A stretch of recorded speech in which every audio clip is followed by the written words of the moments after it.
नमस्कार दोस्तों, आज आपके सामने हम प्रस्तुत हुए हैं कुछ विचारों को लेकर। और आज का हमारा जो विषय है वो बहुत ही प्रबल विषय है, क्योंकि इस विषय के ऊपर काफ़ी डिबेट हो चुका है, काफ़ी क्विज हो चुका है। सभी अपने अपने हिसाब से इस चीज़ को बखान करने की कोशिश की। हम सोचें चलिए थोड़ा दोस्तों से भी शेयर किया जाए। तो मित्रों, आज हम जिस विषय के ऊपर चर्चा करने वाले हैं वो है धर्म। कि धर्म क्या है, कि आज के समाज का वर्गीकरण जिस आधार पर किया गया है, हिंदू मुस्लिम सिख ईसाई, क्या उसे हम धर्म कहेंगे? और यदि नहीं कहेंगे तो धर्म है क्या? कैसे समझें कि हम एक धार्मिक इंसान हैं या नहीं? तो मित्रों, धर्म का मतलब होता है स्वभाव। क्योंकि धारण करना, आप क्या धारण करते हैं,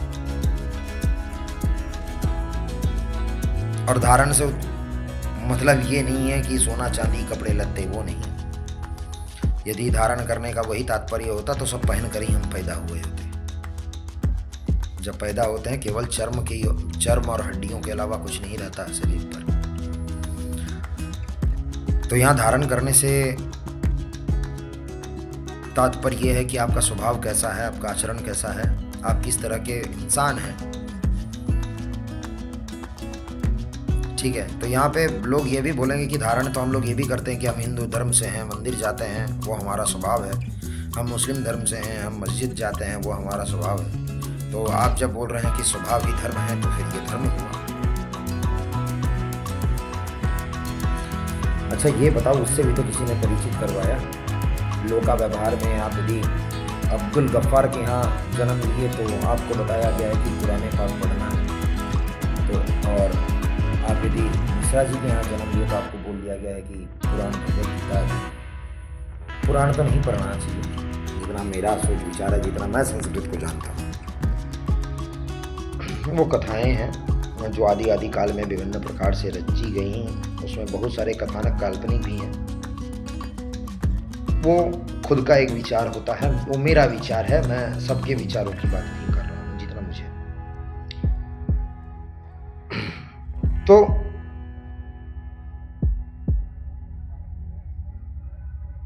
हाँ, हम ये बात कर रहे थे कि उसका भी तो परिचय किसी ने करवाया। मैं बात कर रहा हूं इंसान बड़े होकर सत्यासत्य निर्णय के लिए जो आचरण करता है, क्या सत्य है, क्या असत्य है, क्या कर्तव्य है, क्या कर्तव्य है, वो है धर्म। धर्म की परिभाषा में, दर्शनों में यही कहा गया कि यतो अभ्युदयनी निःश्रेयस सिद्धि धर्म, यतो अभ्युदयनी निःश्रेयस सिद्धि सधर्म। जिससे अभ्युदय और निःश्रेयस दोनों के, मतलब इस लोक का और परलोक का, दोनों की सिद्धि हो। मतलब आचरण को इस प्रकार रखो कि यह जीवन भी तुम्हारा सफल हो, और मरने के बाद इतने सुकर्म अपने साथ लेके जाओ कि वो जीवन भी तुम्हारा सफल हो। तो इसे ही धर्म कहा गया। तो अच्छे आचरण करेंगे तो यहाँ पे भी फिर से आचरण आ जाता है। मनुस्मृति एक ऐसा ग्रंथ है, उसमें भी धर्म के बारे में कहा गया। अच्छा, मनुस्मृति के ऊपर आक्षेप बहुत लगते हैं। सही बोलते ना जी, ये इस काल के लिए नहीं है, इस काल के लिए नहीं है। मनुस्मृति ऐसा कह दिया। मनुस्मृति पर आपको देखना पड़ेगा कि मनुस्मृति लिखा कब जा रहा था, कितने सदी पहले लिखा गया है, किस काल में लिखा गया है, किस युग में लिखा गया है। तो हर युग के स्वभाव आचरण अलग अलग रहे हैं। आपको सतयुग का, त्रेता का स्वभाव आचरण में थोड़ा एक समान मिलेगा। इसलिए राम राज्य को बहुत ही स्वर्णिम युग कहा जाता है, क्योंकि उसमें सतयुग का प्रभाव था। धर्म की स्थापना, अधर्म के विनाश के लिए ही राजा प्रयत्नवान रहते थे। द्वापर और कलयुग का आपको बहुत समय, कलयुग में भी भाई भाई में क्लेश है, द्वापर में भी भाई भाई में क्लेश था। तो था कि नहीं, युधिष्ठिर और दुर्योधन में क्लेश था ना, संपत्ति को लेकर। तो द्वापर और कलयुग का आपको समानता देखने को मिलेगा। त्रेता का द्वापर का भी कुछ समानता देखने को मिलता है। तो क्या समानता? कर्मकांड। त्रेता युग में भी बहुत कर्मकांड होते थे। सतयुग में ऋषि मुनि यज्ञ करते थे जंगल में, ज्ञान की प्राप्ति के लिए, मोक्ष मार्ग की प्राप्ति के लिए, इन सब की प्राप्ति के लिए यज्ञ आदि करते थे। वह यज्ञ कालांतर में जब राजा आदि के अनुष्ठानों में वो परिवर्तित हो गया। त्रेता में भी यज्ञ किए जाते थे। विश्वामित्र जंगल में यज्ञ करते थे, राम को बचाने के लिए, यज्ञ की रक्षा के लिए लेके गए थे, क्योंकि त्रेता सतयुग का प्रभाव था त्रेता में। द्वापर में भी किसी किसी जैसे अगस्त्य आदि मुनि के, जो हमको देखा जाता है कि वो अपने आश्रम में ब्रह्मचारियों को लेकर यज्ञ आदि करते थे। परंतु त्रेता और द्वापर में हमें बहुत समय ये भी मिलता है कि राजसूय यज्ञ, अश्वमेध यज्ञ, इन सब का यज्ञ अनुष्ठान, बड़े बड़े यज्ञ अनुष्ठान किए जाते थे। शादी के समय भी कुछ कुछ घटनाएं तो ऐसी मिलती हैं कि पुत्र उत्पन्न पुत्रेष्टि यज्ञ भी किया गया था। राम पुत्रेष्टि यज्ञ से हुए थे। तो स्वभाव हर एक युग का अलग अलग रहा है। कुछ समानताएं भी मिलती हैं, कुछ असमानताएं भी मिलती हैं।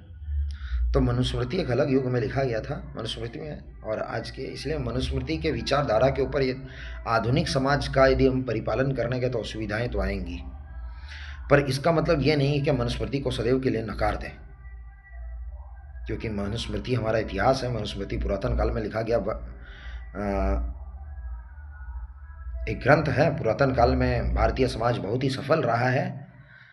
Before the attack of Britishers we contribute a lot to the global GDP, कि ब्रिटिशर्स के आक्रमण से पहले हमने बहुत प्रबल मात्रा में ग्लोबल GDP को योगदान दिया था। बोला जाता है 23% या 24% उस समय हम लोग का GDP कंट्रीब्यूशन रहता था ग्लोबल क्षेत्र में, और अंग्रेजों ने छोड़ा तब 1% से भी कम था, पॉइंट समथिंग था। छोड़ा तब 1% से भी कम था, पॉइंट समथिंग था। शशि थरूर के अनुसार, उन्होंने जो भाषण दिया था ऑक्सफोर्ड में, मैं उसके अनुसार बता रहा हूँ। तो मित्रों, बात ऐसी है कि हाँ, मनुस्मृति में कह दिया गया, वो तभी वो मनुस्मृति जब लिखा गया उसका थोड़ा सा देखो, मनुस्मृति ज़्यादा भी पुराना नहीं है, युग का अंतर है पर इतना भी अंतर नहीं है। तो मनुस्मृति में कहा हुआ वचन आप कलयुग में थोड़ा धर्म के मामले में, अन्य मामले में मैं नहीं करूँगा, धर्म के मामले में आप थोड़ा ला सकते हैं। मनुस्मृति में कह गया, धृति क्षमा दमो यस्तेयम शौचम इंद्र विनिग्रह धीर विद्या सत्यम अक्रोधो दशकम धर्म लक्षणम। धैर्य धारण करना, सत्य बोलना, चोरी की भावना ना लाना, यम नियम का पालन करना। अब बोलोगे यम मतलब यमराज तो नहीं, यम मतलब मैं ये योग के अनुसार बता रहा हूँ कि यम नियम आदि का पालन करना।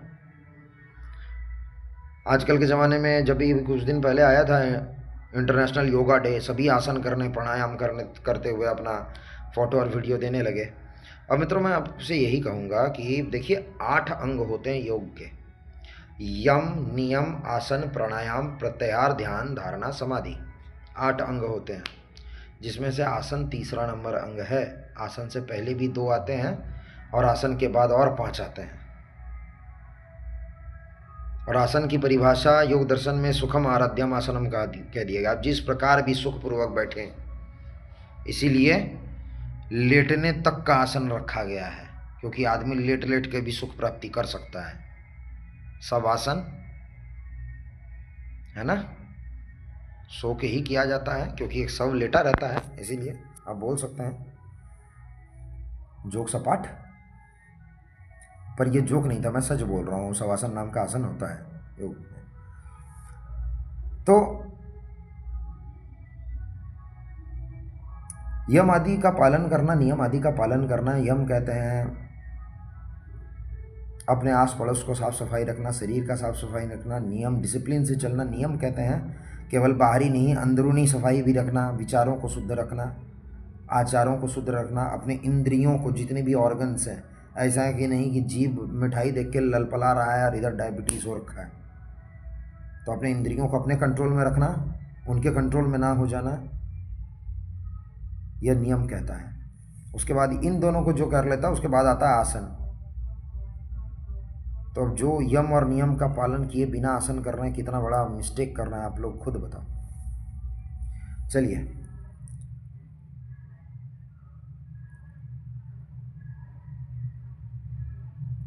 हाँ, तो ये मैं आपको बता रहा था, यम नियम का पालन करना, इन सबको कह दिया गया धर्म, और ये सही भी है। यदि आप गूढ़ अर्थ को, मोटा मोटी अर्थ को यदि पकड़ने जाओ, तो इंसान में जो इंसानियत होती है उसे धर्म कहते हैं। आत्मनम प्रतिकूलानि परेशान न समाचरित। जैसा आचरण हमें खुद के साथ पसंद ना हो वैसा दूसरों के साथ नहीं करना चाहिए। वाचिक, मानसिक और शारीरिक तप को करना चाहिए, मतलब वाचिक तप वाणी से किसी को कष्ट ना पहुंचाना। शारीरिक मतलब शरीर, भगवान ने बलिष्ठ शरीर दिया, इसका मतलब ये नहीं कि हम उस बलिष्ठ शरीर को लेकर किसी का उपकार ना कर सके, किसी को सताएं।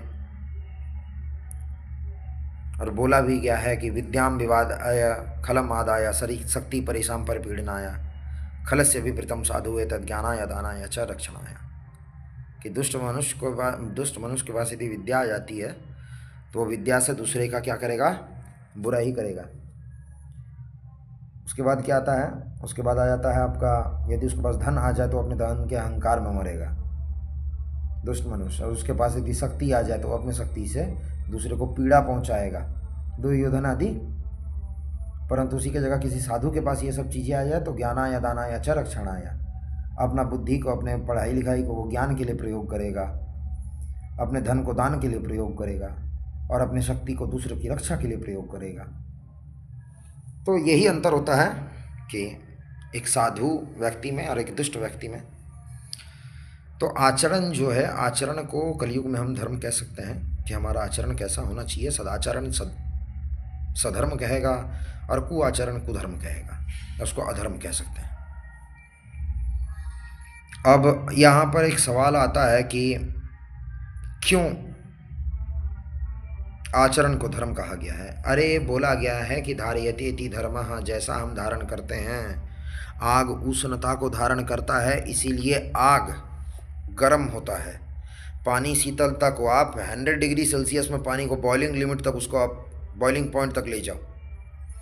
बॉइलिंग पॉइंट तक ले जाने के बाद आप उसको गैस को बंद कर दो, चूल्हे को बंद कर दो, स्टोव को बंद कर दो। बताओ पानी 1-2 घंटे में फिर से नॉर्मल में आ जाएगा, रूम टेम्परेचर में आ जाएगा कि नहीं। यदि पानी का धर्म उष्णता होता तो गर्म कर देने के बाद पानी तो ठंडा ही नहीं होता। तो उसी प्रकार इंसान का धर्म क्या है, इंसान को बनाया भगवान किस लिए है? इंसान को बनाया है सद कर्तव्य निभाने के लिए। तो सद कर्तव्य, और इसी के लिए आप यदि बोलो कि अब बोलेंगे कि तो हम लोग जो बोलते हैं कि सत्य सनातन धर्म, तो क्या ये गलत है? बिल्कुल नहीं, बिल्कुल सही है। इंसान गलत है जी। केवल हाथ में कलावा बांध लेना, माथे पे तिलक लगा लेना और हम हिंदू हैं, हम हिंदू हैं करके चिल्लाना, या हम मुस्लिम हैं, मुस्लिम हैं करके चिल्लाना, या हम ईसाई हैं, ईसाई हैं करके चिल्लाना, इसे धर्म नहीं कहता। यदि हिंदू बनना है तो शंकराचार्य जैसा बनो, कृष्ण जैसा बनो, राम जैसा। चलो लौकिक इंसान में यदि आप शादी ब्याह करके लौकिक ज़िंदगी गुजारना चाहते हो, राम जैसा बनो। बिना राम बने आप रावण को जलाने चले गए तो फिर कहाँ? रावण विद्वान व्यक्ति था, उसके संस्कृत के श्लोक कलयुग तक में पढ़े जा रहे हैं, तो सोच लीजिए कितना प्रबल विद्वान रहा होगा। केवल एक गलती किया अपने लाइफ में और उसके कारण वह युग ही ऐसा था, त्रेता युग था, उसका सत्यानाश हो गया। तो सत्य सनातन धर्म, यदि आप मुसलमान धर्म को पालन करते हो तो बहुत सारे, और उसके कारण वह युग ही ऐसा था, त्रेता युग था, उसका सत्यानाश हो गया। तो सत्य सनातन धर्म, यदि आप मुसलमान धर्म को पालन करते हो तो बहुत सारे ऐसे बहुत बड़े बड़े सूफी संत हुए हैं, उनके जैसा अपने आचरण को करो, गरीब नवाज के जैसा अपने आचरण को करो। यदि आप ईसाई धर्म से हो तो जीसस के जैसा बनना सीखो। और जीसस ने भी यही कहा था शायद जूइस से कि तुम यहूदी धर्म को मानते हो पर यहूदा के जैसा चलो ना, अब्राहम के जैसा बनो। और इसी से यहूदी उनके अगेंस्ट हो गए थे। और मैं भी यही कहता हूँ कि यदि आप बोलते हो कि सत्य सनातन धर्म, यदि आप बोलते हो राम राज्य, यदि आप बोलते हो कि कृष्ण भगवान, तो उनके आचरणों को आप पालन करना सीखो। केवल नाच गान संकीर्तन मात्र से बोलो और ये दुहाई दो कि ये कलयुग है, कलयुग में भगवान का नाम लेने से ही सब चीज़ हो जाएगा, ना, दुर्गति है। वेद व्यास को कोई आवश्यकता नहीं थी महाभारत लिखने की, वाल्मीकि को कोई आवश्यकता नहीं थी रामायण लिखने की। वो लिखा ही इसलिए गया था, वो प्रचार में लाया ही इसलिए गया था ताकि लोग उसको पढ़कर उससे शिक्षा प्राप्त कर सकें। क्या कर्तव्य है क्या अकर्तव्य है उसका जान कर सकें, वो ना करें आगे चलकर, और उसके बाद भी आप वैसा कर्तव्य करोगे तो भगवान ने जो शिक्षा दिया है उसको धारण करो, अपने जीवन को सफल कीजिए, ताकि आपका जीवन ऐसा बने कि और के भी काम आए। इसे ही धर्म कहा गया है शास्त्रों में। उम्मीद है कि धर्म की परिभाषा आपके सम्मुख में अच्छे ढंग से धर्म को रख सका। यदि मोटा मोटी शब्द में जाएंगे कि सांप को आप छेड़ने जाओगे तो सांप आपको काटेगा, ये उसका धर्म है। आप ये नहीं बोल सकते कि इधर सांप मुझे क्यों काट लिया, क्योंकि वो तो अपने रास्ते जा रहा था, आप उसको छेड़ेंगे तो वो आपको काटेगा। एक बिच्छू को आप पकड़ के हाथ में उठाओगे तो बिच्छू आपको डंक मारेगा। वैसे इंसान का कर्तव्य, इंसान का धर्म क्या है? इंसान का धर्म है इंसानियत, दूसरों की रक्षा करना, दूसरों के साथ नम्रता के साथ पेश आना, शालीनता आदि गुणों को अपने अंदर धारण करना, यही तो धर्म है। और मैं यदि कुछ बिंदुओं को नहीं छुपाया, नहीं समझा पाया, यदि आपको कोई शंका हो तो कमेंट सेक्शन में ज़रूर कमेंट कीजिएगा, हम आपके कमेंट का रिप्लाई देने के लिए बाध्य हैं। और अपने इस छोटे भाई को सपोर्ट कीजिए, हम आगे बढ़ें, समाज को सुधारें, समाज को आगे लेकर चलें, बस यही आपसे एक नम्र निवेदन है। और इसके साथ साथ धन्यवाद।